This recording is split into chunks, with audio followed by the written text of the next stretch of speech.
world is a very complex place, seemingly run by individuals and institutions that have no moral compass, and if they do, it's pointing straight to hell. They have no fortitude, no principles, no sense of justice or righteousness. When will we rise up against them, unify, see beyond our superficial differences, and access the great resource within us? Thankfully, football is not like that. It's nice.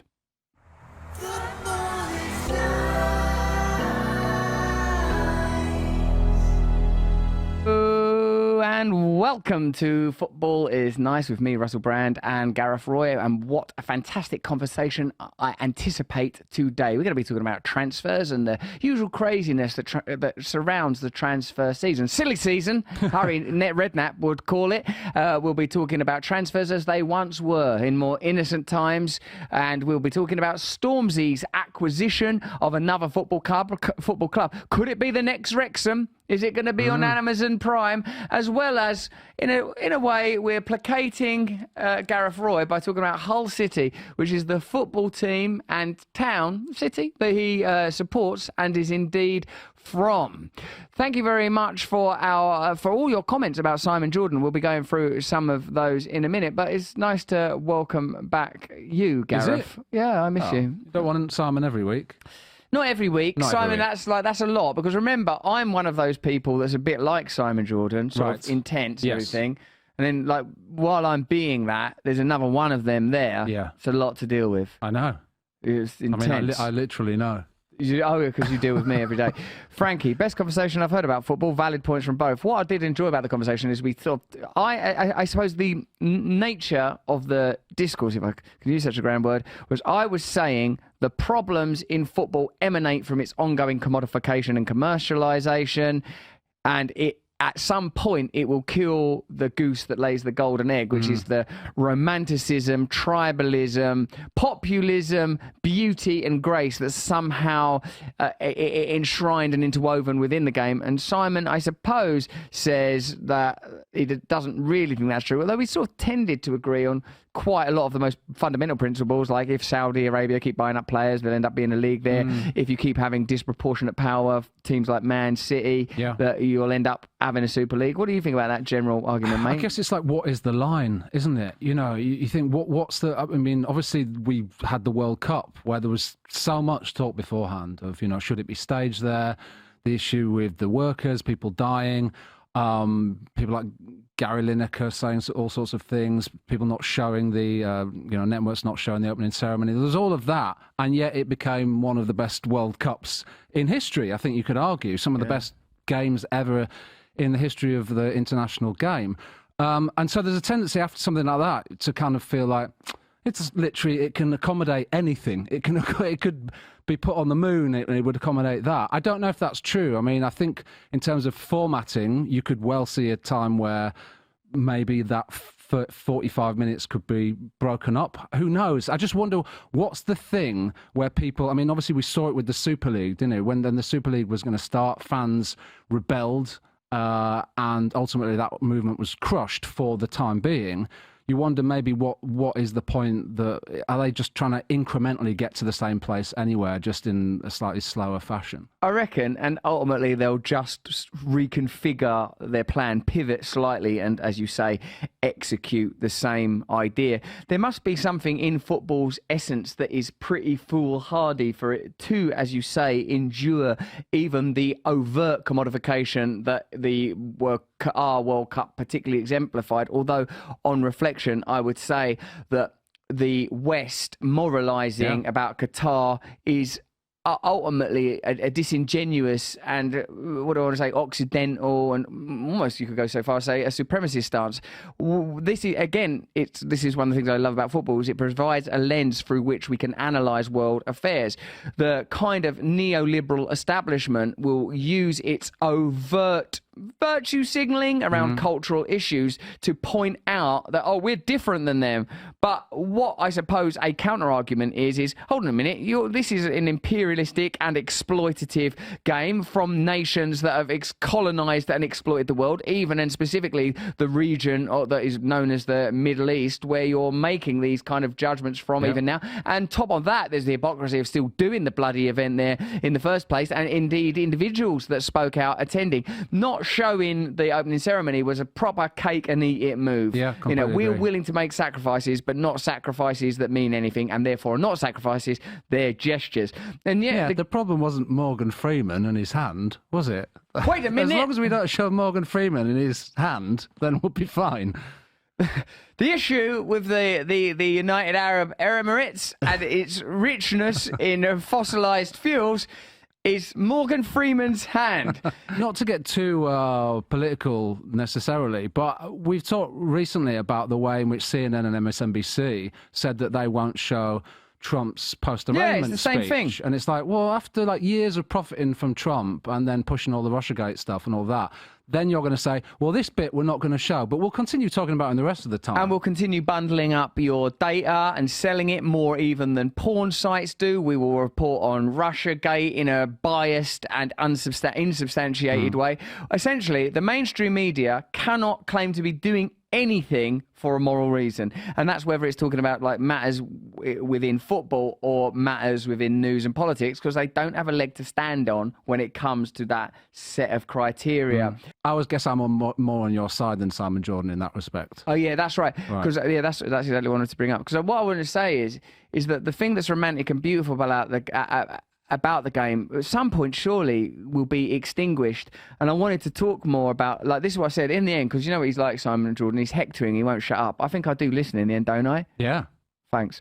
Like he there's a bit in the end I just sort of basically shouted, I think the same as that's happened in Saudi Arabia, that you should put as part of a manifesto, if we are elected, we will reclaim and renationalise all British football clubs and then return ownership to the community. Now, I know that's like in some ways a preposterous suggestion, because it would mean, what? Hold on a minute. These economic entities, these commercial businesses that have been acquired in some cases by nation states, in other cases by big companies like FSG, and wherever they're owned, you're saying you're going to seize these assets, but that is what happens. That's in Saudi Arabia, I'm sure they purchased them.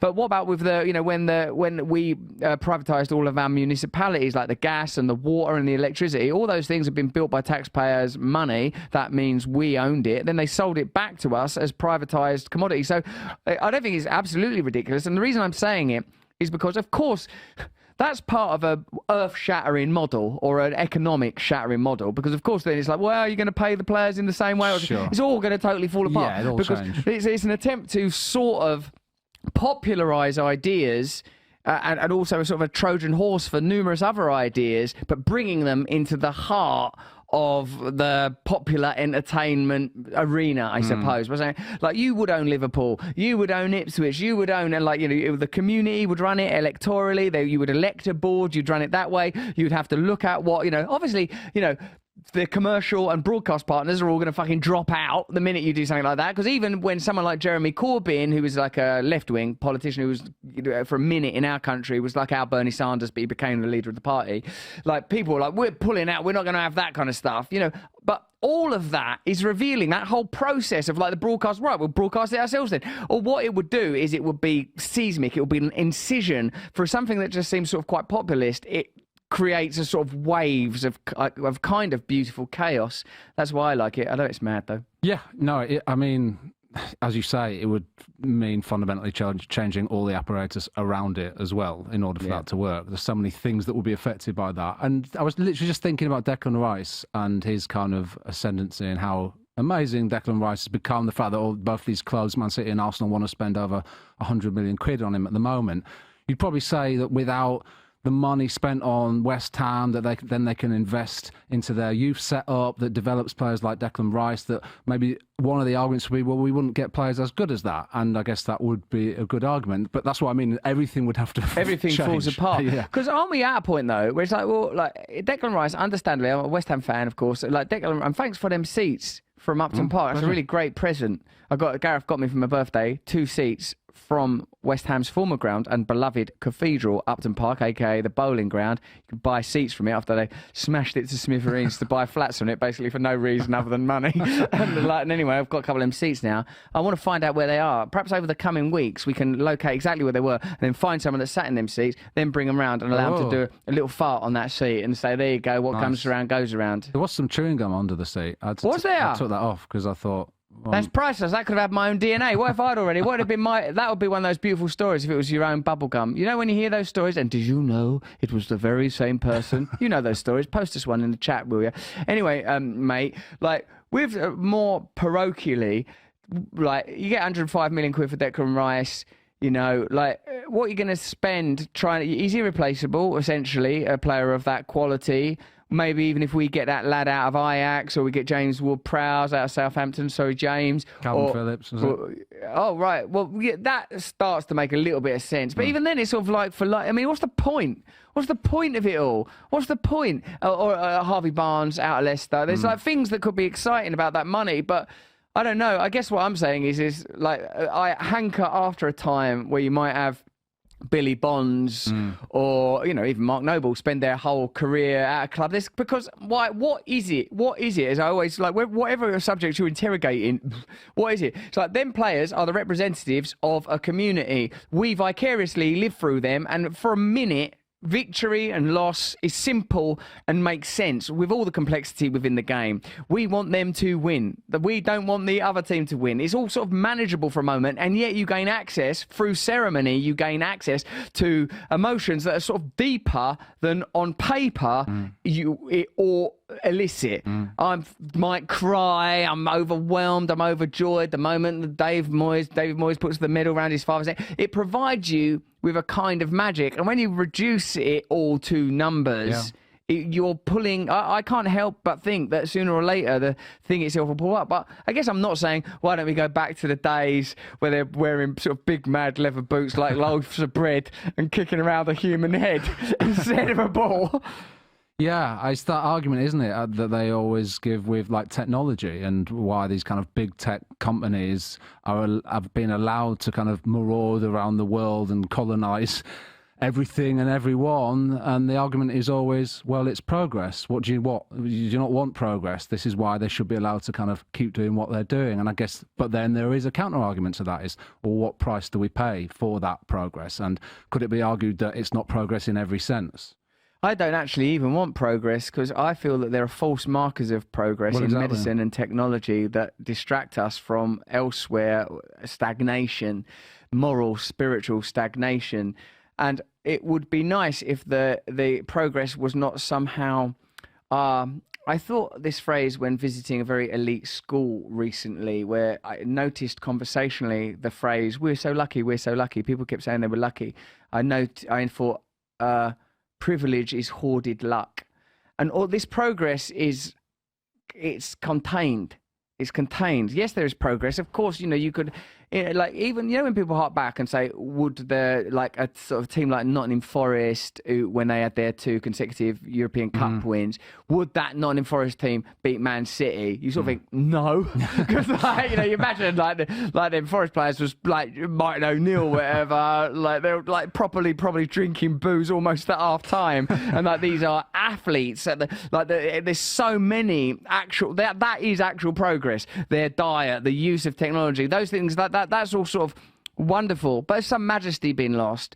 Are we more connected to the game? The very fact that a club like Nottingham Forest was able to win the European Cup is not like what it depends what. We have a quantitative perspective on reality rather than a qualitative perspective of reality. Yes. We can quantify and measure all things, but essence itself, it cannot be measured. It can only be felt. And like your point, Gareth, that in spite of everything, It's still magic. It reminds me, I've said this before because it's always something I've thought about a lot. Like Lester Bangs, the Rolling Stone journalist, wrote about seeing Elvis Presley towards the end of Elvis's life in Vegas, and he went to sort of take the piss, like, oh, Elvis Presley is no longer the king of rock and roll. He's this joke figure in a bejeweled wine gum covered jumpsuit doing karate kicks and that, and like Elvis comes out with him mad scarves and all that stuff. But he said that when Elvis sings, he said like his hair stood up on end and he shivered because there's something in that man. Yeah. There's something that he was able to convey. There is a magic, there is a majesty, there is a beauty, there is an essence, and that's the reason to sort of argue for that progress being made there as well. Yeah, I think so. I mean, ultimately, I think that magic does come from us. It comes from our relationship with those players, our relationship with our own community. Yeah. That's where it comes from. The progress is a side issue, you know. Even whether or not players are technically better than what they used to be, you could say that the fans of Nottingham Forest with those 2 European Cup wins would have shared the same amount of joy as West Ham fans just did then, or Man City fans have done winning the treble. You know, that's what doesn't change, I guess. I like what you say that it's between us, because even to say with the Elvis example or the football example, the audience are participating. Yeah. You're not just passively sort of like that. And that is more what's going to happen if the games are sort of... But he did say, Simon Jordan, that geography is irrelevant at this point because it's a broadcast medium. Of course, they might... You know, you can envisage a time where games are being played in Qatar, games are being played in Malaysia. And then I suppose, gosh, there's an argument for, well, why shouldn't it be? Why shouldn't it be? Why should they not own it? This is a global... And I suppose the argument is because it's all for fucking money. Well, yeah, it's all for money. And it's... I guess... What we know is, because we know it's all for money, I think it's about what you're conscious of. Once you know that this is all for money, can you honestly enjoy the FA Cup final played in Qatar as much as you would it played in Wembley? Maybe you can, but I feel like there's some knowledge there. I mean, the Spanish Cup is now played, I think, in Qatar. And I've watched the cup final. I think it's already happening there. Shit. And you do watch it and think this does have a disconnect. And I guess kind of what I think about is nationalism is used when it's convenient, but not when it's not convenient. Brilliant. You know, so there's one way it was just like, no, nationalism is good, and that's why we go to war, and that's why we arm our military, and that's why we spend this on the nuclear this, and that's what, you know. But then when it's, oh no, it's convenient for us commercially, nationalism isn't a thing, and everything, the game should be played all over the world, and it's about embracing different cultures and this, that, and the other. It's like, well, no, you have to have a principle. You have to have, well, what is it? What is nationalism about? Groucho Marx's famous line, those are my principles, and if you don't like them, I have others. Like that, they'll just apply whatever principle is expedient to achieve the desired objective. One of the things we talk about a lot on here is the success of the Wrexham project, and I always try to extract my petty personal jealousy from my ability to commentate on it. And now my jealousy has once again been roused because Wilf Zaha, the Palace player, and Stormzy, the grime and hip-hop artist, have acquired AFC Croydon. I guess Stormzy's from round there, I suppose. Is that right? And he's acquired Croydon Athletic. A three-person consortium comprised of Zaha, Stormzy and Danny Young's exchanged contracts with the existing ownership of AFC Croydon to acquire the assets of the club. Now, like, there's going to be boyhood dream stuff, I'm assuming, there. And, like, again, I'm not... What's the point of judging? Because really, the main thing it makes me want is to buy a football club, which I've sort of wanted to do for ages. Definitely a couple of years. Did you know that I tried to... When I wasn't good enough to be in the football team at school, I started with a football team. Did you know that about me? I did not know this. I started a football team. I've still got the photos of the football team. Put it in the local paper. Dollies, mice, old clock parts. There was a Leaf in goal. He was good. Very brave. He broke his neck in the cup final, but he played on. He played on with that broken neck. Little Sabutio man. No, other lads from my year. I poached them out of like existing clubs like Gray's Tigers and Gray's Harriers, I think they were called. Wow. Like, started a franchise. Got a photo in the local paper. I am Saudi Arabia. I came in there with my dirty billions. Did you offer them like big contracts and things? How did it work? I did, I think, offer him some contracts. And I got a lot of good players. Like one from a low year, Jeff Lewis. He played Bugsy Malone in the Bugsy Malone where I was Fat Sam. Good little actor, Arsenal fan. cracking little actor, lovely player. How was he up front though? Not good. Not good. Too much pressure. Balked at it. No, he was good at that as well. Wow. Ogsy, he was in the team. David Evans, who I met recently at an airport after dreaming about him. He was there in midfield. Very beautiful player, classic player, beautiful. For David Platt, like technical player. Didn't have too much pace, but very, very skilled and industrious What footballer. were you then? Were you the manager? I'm not in the team. I'm not good enough to be in the team. Right. So the reason I'm doing it to get my dad's approval. What did you tell your dad about it? Yeah, I told him. Well, I'm the manager. What are you doing? Guess what, Dad? I'm the manager of a football team. It's not good enough. What are you going to do? Make me in goal? I've got my old West Ham seats now up at my wellness area. Finally, I found my place in this world. I'm a man who does ice baths and sits in former seats at Upton Park pontificating on the cultural meaning of football, the effing meaning of it all. So, look, I suppose I sort of want to, but now, because Stormzy's done it and Ryan Reynolds has done it, at this point, it's like, I mean, it's not McDonald's, it's not Burger King. Right, it's Wimpy, isn't it? It's bloody Wimpy. In every sense. Like, it's a hamburger that's been made by your mum. Like, Mum, can I have a McDonald's? Oh, we'll make a McDonald's here. It's like, it's a bird's eye beef burger between two bits of Hovis, but with ketchup on it, Tesco value ketchup, being chomped down into on the settee under a Superman bedspread, not even a duvet. Oh no. Yeah, it sucks, doesn't it? Yeah, I don't know. I suppose, look, what it is you just got to stay true to who you are and not worry about what's going on in the world, and stay true to your principles that are somehow some bizarre collision between spiritual utopianism and a kind of economic and political pragmatism derived from anarchism. I guess that's what you've got to do. You have to do that. And I obvious. guess also you kind of hope that, like, these being, I guess Zaha must be local as well from Croydon. Right. I mean, and also, you can't begrudge Stormzy and Zaha and Danny Young there. No.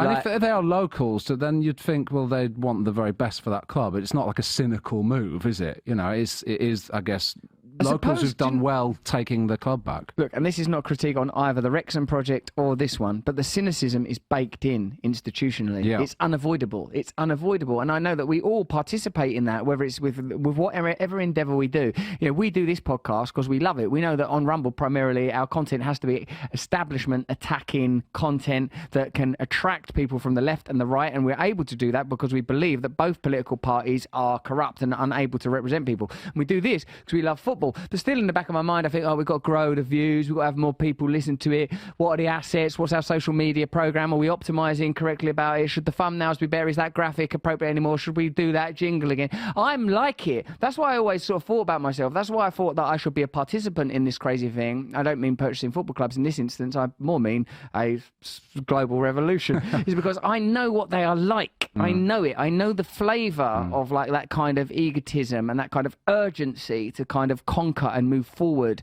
I understand it.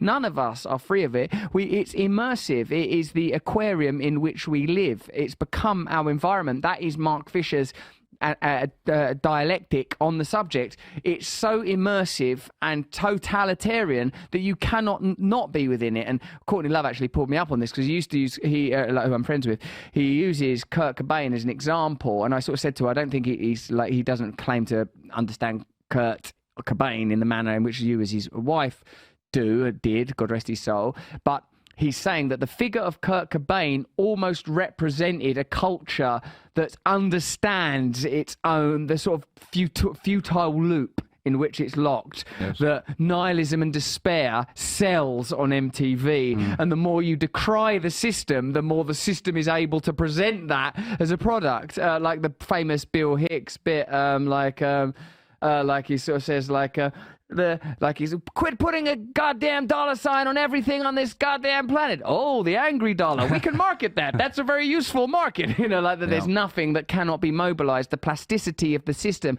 is all immersive. And I guess that once you have that perspective, you can perhaps spend too much time bemoaning that, Wrexham, though, isn't it just a Disney project? And maybe it's just easier to go, well, the people of Wrexham are happier, the football club's happier. But there's another point that it raises that I'd really like your take on, Gal. Is like that, in it mad, because I brought this up with Simon Jordan, fucking talks so much, the geezer. I'd love to talk to him again. I love him. I think he's fantastic, actually. But like, I'm sometimes feel like, oh, no, I've got to get to what I actually mean, though. And like, what I actually mean is, isn't it mental that you can have Conor McGregor fight Floyd Mayweather? You can have KSI, a YouTuber, fight Logan Paul, a YouTuber, both obviously very fit, potent fighters. Now you have the Wrexham team go over and play against, like, I feel like they maybe even played the US national ladies and beat them, like, you know.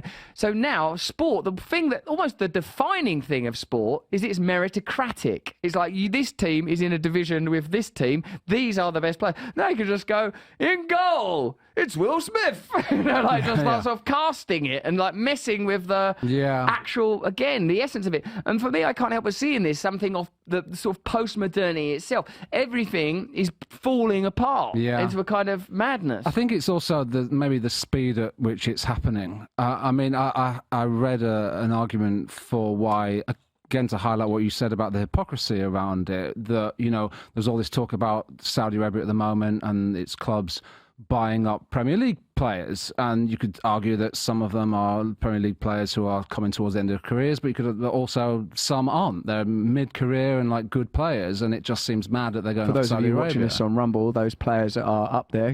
Here we go. And what's the most notable one is our man from City there, Bernardo Silva, right?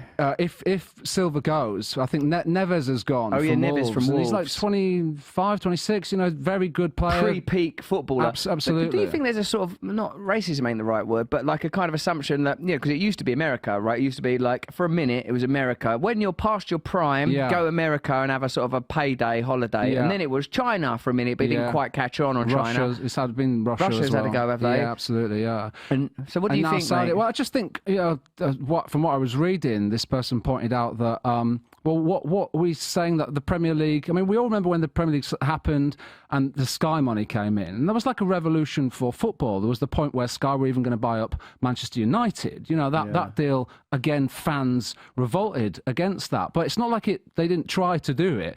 And now everything seemingly happening so quickly, and these transfers are happening, and like you say, I can see what you're saying about the speed at which it's happening, but maybe it's just something that's been happening for a longer period of time.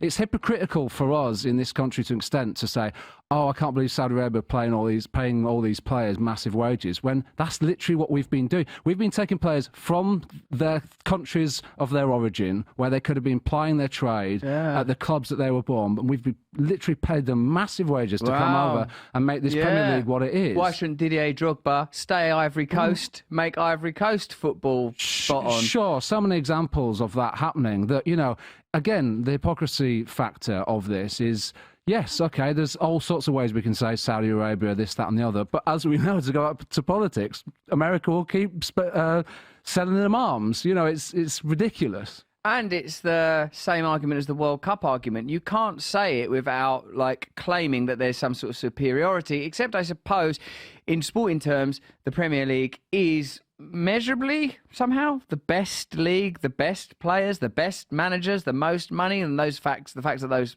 are concomitant facts is hardly a coincidence. Exactly, right. But you're right. You can't make a moral condemnation of Saudi Arabia and their attempt to use simply the pre-established means to organise their own deal. Like, well, you're doing this thing, we're doing it. You better not do it. There's sand everywhere. Can't do that. There's petrol under the ground, in the holy name of God. Worth tagging this Harry Kane to Bayern Munich, again, because of my baked-in prejudices. I don't think Bayern Munich is the right sort of club for Harry Kane, because Bayern Munich is a one-club league. I know, like Bayer Leverkusen or... Well, Dortmund won nearly this year. It was last game of the season. They threw it away. Threw it away, Dortmund. So, such a shame they just needed to win, and they didn't. It's weird, isn't it, that? I mean, it's weird, isn't it? Because you obviously, an argument that is continually being made is that the Premier League is in danger of being capsized by the superiority of Manchester City. And yet, at the end of the day, only 5 points between them and Arsenal. 5 choked points. But is that because they just needed to do enough? They calmed down a bit afterwards. Lost to Brentford, was it last game of the season? Right. You know, I just feel like they got to a point where they even were that 5 points ain't indicative. It's not fully. So then what about the Bayern Munich thing then? The thing about Bayern Munich, again, and I don't know enough about... They won the last 11 or something. They have, and obviously, you know... Don't go and play for a team that's won that. I mean, that's like Harry Kane wants trophies, understandably, because he's a prime athlete. He's the highest goal scorer this country's ever had for the national team. Correct. He'll likely break Alan Shearer's record in the top flight. If he stays, yeah. So, if he stays. So, though, but sort of mentally, psychologically, to sort of solve the problem of not having won trophies by going to a club that always wins trophies, in a sense, what kind of personal achievement do you get from that? I don't know, but then Man City have won 4 out of the last 5. Paris Saint-Germain, you could say that's definitely a one-team league. You don't want to kind of be offensive, but in terms of their might, they are. There are Barcelona and obviously Real and Barcelona vie between them at the moment, which is a good thing, although there's all sorts of stuff going on between Serie those A, clubs. great for Napoli to win that. It seems that, but because actually... Italian football, because of corruption, there's been a lot of interventionism, hasn't there, mate? Like Juventus bounced down a couple of leagues and stuff like that. So, in a sense, aren't we seeing, isn't it like quite possible that some erudite figure, so they should get someone like bloody Simon Jordan actually to head it up instead of having someone from JP Morgan. What would their interest be in this Super League? What do they traditionally do over at JP Morgan?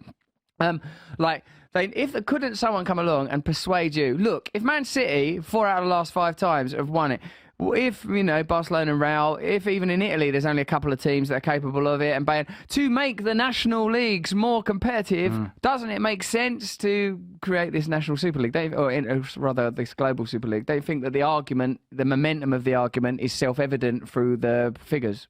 Yeah. I guess the thing with that is, that's a kind of cynical way of... you're going to establish like a new, there's a dominant 10 teams, and then what's going to happen to all the other teams? I don't know. They don't get to play because that's their Then you're depriving. Final, right. Then it's like pulling teams out of their own national leagues. I don't know. Maybe it is going that way. It is worrying to an extent. I suppose as a fan, it's how much do you want to hold on to. Tradition. How important is tradition? A lot of people would say it's extremely important. I agree. And in fact, that's the point we were making, earlier in our chat.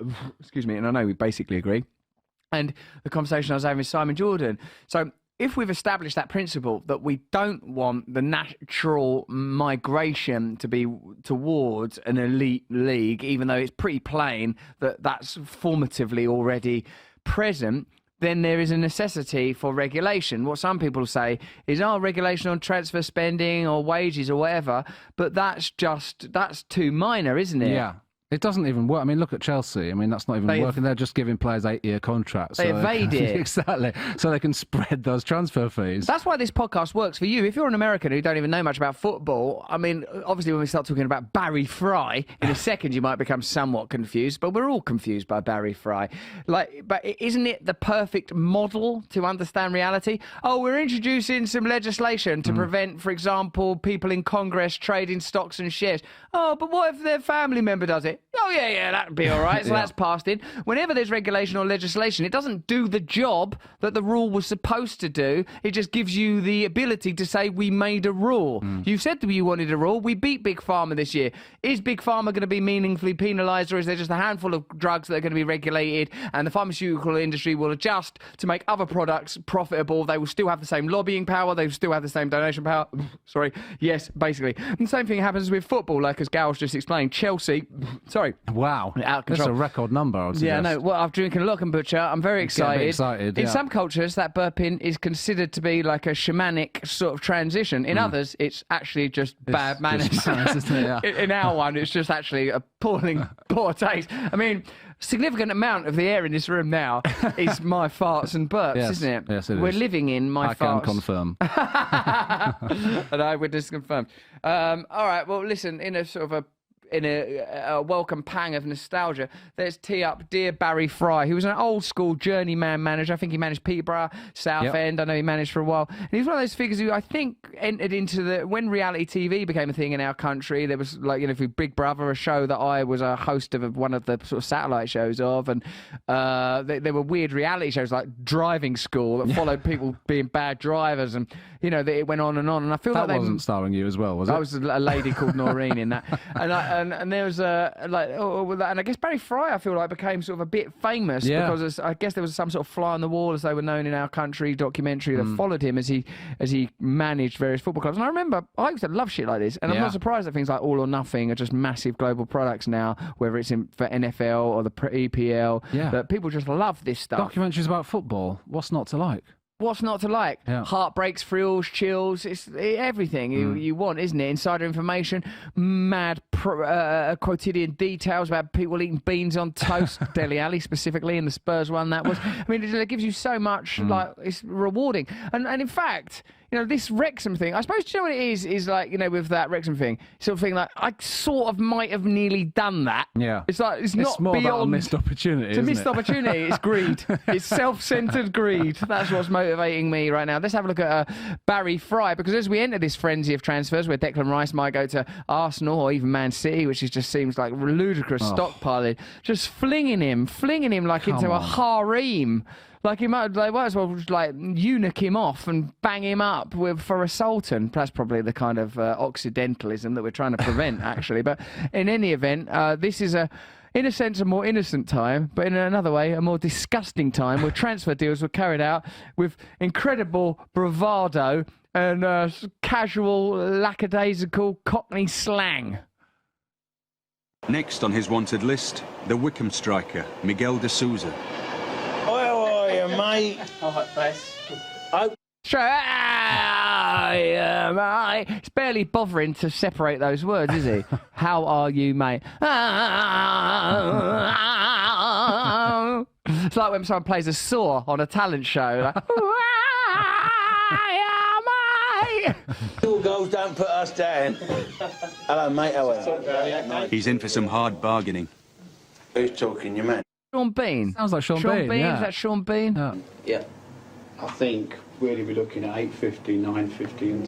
Now, look, I bet that's 2000 and something, and everything's so metal. 1997, like that might as well be 1950. Look at that geezer. You would never have a football agent like that now. That's an accountant. That's a local chartered accountant. That geezer. You couldn't have him now. They're all like people swaggering about in a silk shirt, 50 million quid just arrive on a yacht like George Mendes, like powerful enough to get the whole Portuguese national team into one football club. Look at that agent there. He just goes home and has a Findus crispy pancake, doesn't he? Like outstairs, like on a chair from a garden centre. Yeah, like, his little tray. I've got my little tray, actually. Right, I've done a good transfer deal tonight. What's that, love? I say, no, I did a good transfer deal today. I'll expect an extra pancake for that, please, darling. Well, how about another extra slice of that Wolves Viennetta? Oh, no, you'll watch out for your heart. No. You ain't going to get that. Fucking hell, you sure? You ain't going to get that. I'm desperate for you, but I couldn't go nowhere near that. First year, 550. Second year. By the way, it's pounds. Like 550, not 550 grand. Like what? That's like what Declan Rice, who I love, turned down 200 grand a week. Like, wow. West Ham is still run a bit mad by David Sullivan in his bizarre Russian attire. He just went, we offered him 200 grand a week last year, he never took it. He's going, because while Declan was saying stuff like, we'll see. And we're all like, oh, maybe he's going to stay, maybe you he'll stay. idiots. I just want to believe this, so I'll believe it. No, meanwhile, David Sullivan just briefing the press directly, I think texting Jim White, we've offered him 200 grand a week, he's definitely going. 6. Third year, 650, plus 10 grand for 30 goals. Down in the fighter factory. All competitions, each season. Supposing you have a survival bonus. Love that. Survival bonus. we had like a survival bonus. That'd be nice, wouldn't it? Like George Mendes, I reckon, like the agents now, sports agents now, I reckon they actually get their penis and balls out during conversation. Terrifying people, I imagine. They're all balls and penises all shaved, and they oil them up with like some sort of like real sort of essential oils. Like they might say, don't put that on if you're pregnant or around certain pets. Right. They'll put that on their sandalwood or something. George Mendes gets that out and does his shirt. Like, if you want Neves, you're gonna have to give us a seat in your parliament. Right. You did that with the Saudis? I say that he did, and I'll just allegedly not have to press that in the football is nice section because I don't normally defame powerful figures with insubstantiated, made up stuff just for a laugh. I'll fucking love it. How much? We got 8 games. Yeah. How much? 10 grand. How much? 10. How much? 10. It's got to be money well spent. It is 5. He's 5. Lovely. Very Them good. were the days, weren't they? Very good. Simpler, more innocent times. Now transfers, like for example, if you take Messi's transfer to what is it called? Into Miami. In Miami, yeah.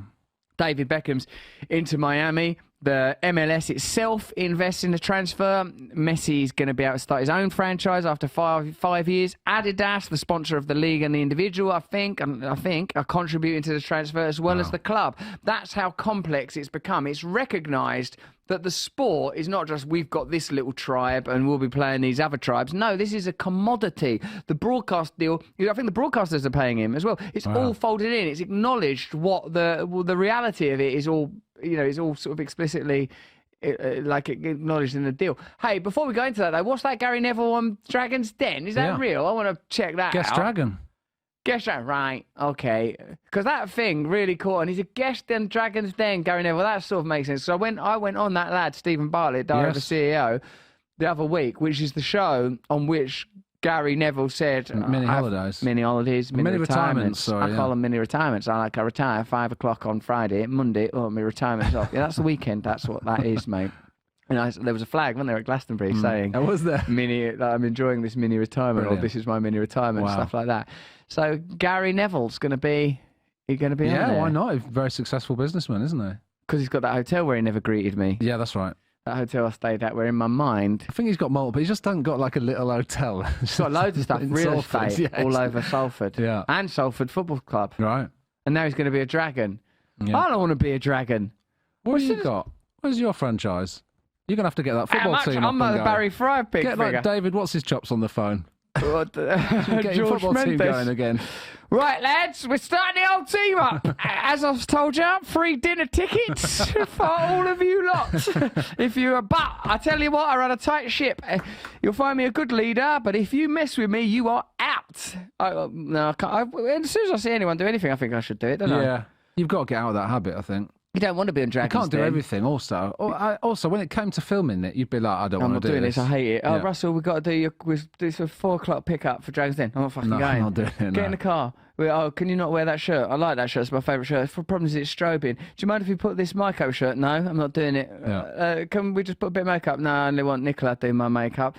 Oh, do you mind staying a bit extra? We've got to do these pickups. No, do it. Just do a reverse. Cut me out of it. Do a clean single. I ain't fucking doing it. Well, we're glad we booked you. I'm joking. Someone get Gary on the phone. Get Gary Neville. I will do it. I'm just going to enjoy this little mini retirement. Russell, could you stop poking Duncan Bannatyne's ball bag with your pen? No, I've got to poke it. I want to see what's inside there. It's part of his secrets, part of his essence. Yeah, no, you're right. Like Jordan Peterson once, in that interview with that lady out of New Statesman, Helen Lewis, like she goes, you wrote this thing saying lobsters have these traits and that's why human beings do it, but you don't write about whales, and like female whales are very dominant in their pods. He goes, I can't write a book about everything. That was his defence. Like the book can't be about. It's so true. This book's about everything. I've covered that. What, whales have matriarchs? That's in there. What, George Mendes oils himself up with sandalwood before he does negotiations with the United Arab. Yep, that's all in there. It's verifiable and true. Funny, isn't it? Yeah, good. That's all we've got time for. We've got time for all sorts of things. But Football is Nice is back next week. You can listen to the whole conversation as a podcast. So join us then, because after all, football is nice. Football is nice. Football